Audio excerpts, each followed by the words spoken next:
Guys,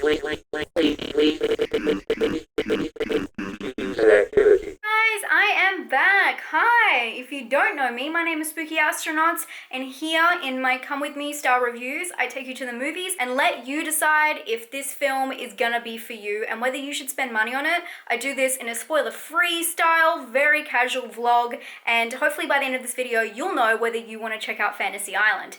I was not excited for this film at the start of the year. I have to say, it didn't really pique my interest, but there's 3 reasons why I'm super excited to actually see it tonight. Number 1, a couple of weeks ago, we did this really fun live stream to raise money for the Australian Bushfire Fund, and we did this fun game where we were predicting what the best film of the year was going to be, and it was just silly, and it was all down to chance. Anyway, Fantasy Island actually won that. I still have it on my wall over here, and yeah, Fantasy Island is the winner, so hopefully it lives up to its name. Number 2, I've been staying away from all trailers this year and just trying not to see them. But when I went and saw The Grudge earlier in the year, I did happen to see the end of this trailer, and it looked better than what I thought. I mean, that was me looking through my hands at the trailer and hearing what was going on, but it looked a lot more exciting than I thought it was gonna be. And then the last reason that I am really excited about this tonight is I wanted to do some research on Fantasy Island, the TV show. I was never into it as a kid. It came out in the 70s. Believe it or not, I was not around then, but I was keen to check it out and see what it was all about. And I actually watched a few episodes today, and I have to say, it is gimmicky, but it's so fun. I mean, I knew the classic stuff like, the plane, the plane. The plane. But I really got a taste for what the series is about by watching some of the episodes in full, and I even checked out the 90s remake with Malcolm McDowell, and I love him, but my gosh, I do think the original is something special. I think it's very interesting, the concept of it, that they turned it into a TV show, because it does seem more suited to a movie, in my opinion, so it should be quite interesting. If you have no idea what Fantasy Island is about, don't worry, it's pretty simple. It is about this island where people go to live out their dreams, but upon going there, it's kind of like, be careful what you wish for. The guy who runs the island puts his magic spin on their greatest fantasy and kind of shows them why their fantasy shouldn't be a reality. And it's kind of like a drama comedy, but it's actually quite dark when you think about it. And some of the situations are quite dark, so I think it's really well suited to horror. So I'm very excited to see what they do with it. This one is directed by Jeff Wadlow. Wadlow directed Truth or Dare, Kick-Ass 2, and Cry Wolf. And of course, Truth or Dare also had Lucy Hale. So I assume it's gonna be pretty similar to that. I didn't hate that. I can't remember what score. I would have given it like a 6 or a 5, but I didn't hate that movie. It was exactly what I thought it was gonna be, like really bubblegum. I shouldn't say bubblegum horror. And I'm all out of bubblegum. Popcorn horror. So I'm not expecting it to be a wow, moving, intense movie at all. I'm just expecting it to be some fun, and I hope that it follows through. Anyway, let's go check it out and let's see if you should spend your money on Fantasy Island. Let's go.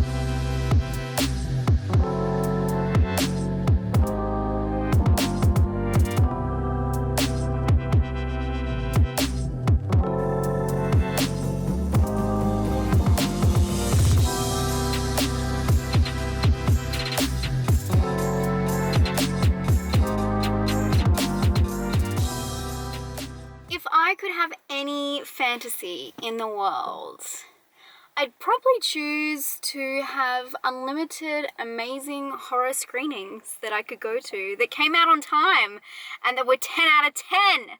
But unfortunately in Fantasy Island, not everything is as it appears. And not everything has the same pacing or vibe as the trailer. Welcome to Fantasy Island. Wow. A little bit... I don't want to say underwhelmed because this is exactly what I was expecting out of this movie. The movie obviously starts off completely fresh, but if you have seen the original, it does, or I mean the original TV series, it does throw like little hints, little homages, but you don't need to have seen anything to understand what's going on at all. It explains it in a very strange way. But anyway, let's talk about that in a sec. The movie is about 5 strangers who win a competition to go to this mysterious fantasy island and live out their fantasies, and they have entered in all of their details online, as you do, for the competition, so they're ready for their fantasies to come to life, and they have no idea what that entails. So this is where it splits off into all of the fantasies. 2 of the fantasies are together, 2 brothers, and then all of the rest, they're all very different kinds of fantasies, and I would say some of them better than the others, visually and horror-wise.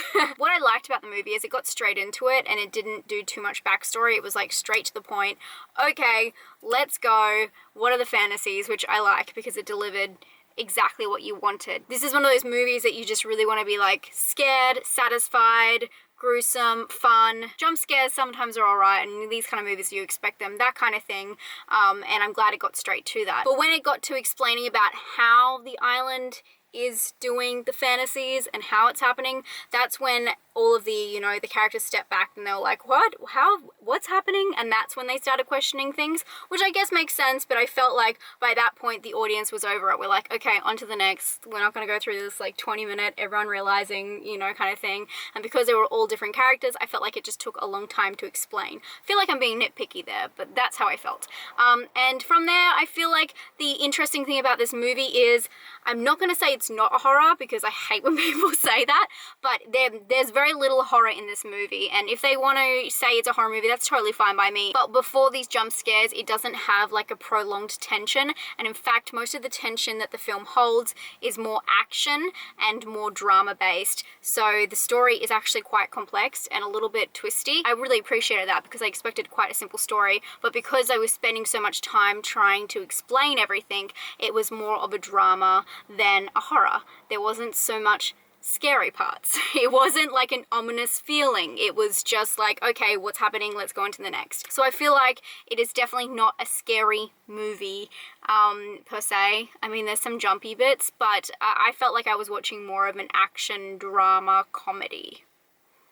There was a lot of funny bits in this movie, and I mean when I say funny because it's subjective, but it wasn't really my complete taste. There was a couple of jokes that I thought were funny, but it did get a few laughs out of the audience, and that might be something that you want to pay attention to, because if you don't like audiences laughing, this is definitely a movie where it's trying to make the audience laugh. Ironically, the session I went to, because it is the first session for this film, it was quite packed, and when I was choosing my seats, I was really worried about this whole row of people, so I sat down at the front and I saw there was like one other person sitting by themselves, so I was like, okay, I'll position myself. I'm sure they don't want to hear anyone else like talking either.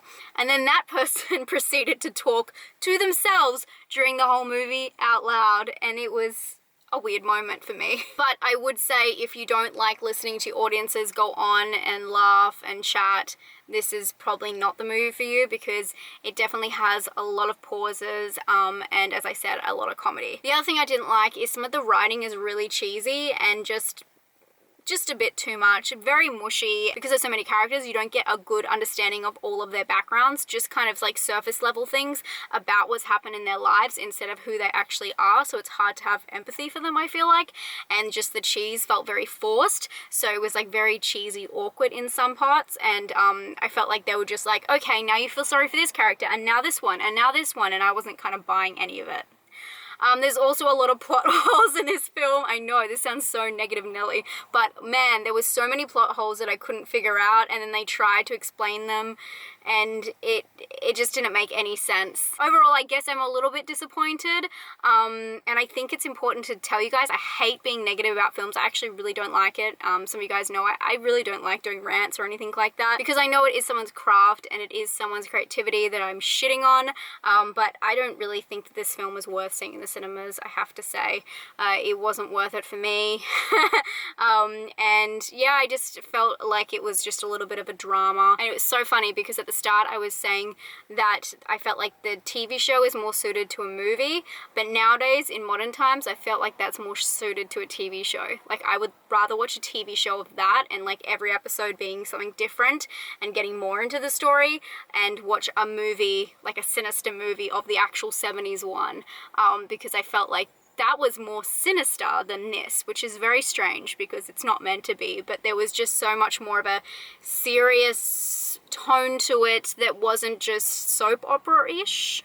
I mean, it's a little bit, but it was the 70s. Anyway, that's how I feel about Fantasy Island. Hopefully you can decipher that and make it what you will. I do want to do a shout out. If you have seen the movie, let me know down below. And write, just spoiler if you're going to write this, which fantasies were your favorite and your least favorite, because I wanted to talk about that, but I don't want to ruin any. But I would love to hear what yours are. Let me know what you thought. If you had a different opinion than mine, I love reading those. I actually really do, because I find it really insightful to see how other people take films. So please do leave that down below. I'd love to read it. And I hope you guys are having a great day, and hopefully I didn't disappoint you guys too much. But those are my thoughts on Fantasy Island. My next video coming out is my long-awaited films that changed me. So those are films I can definitely vouch for. So if you haven't subscribed, please do so. And I'll talk to you guys very soon. Stay spooky. Bye.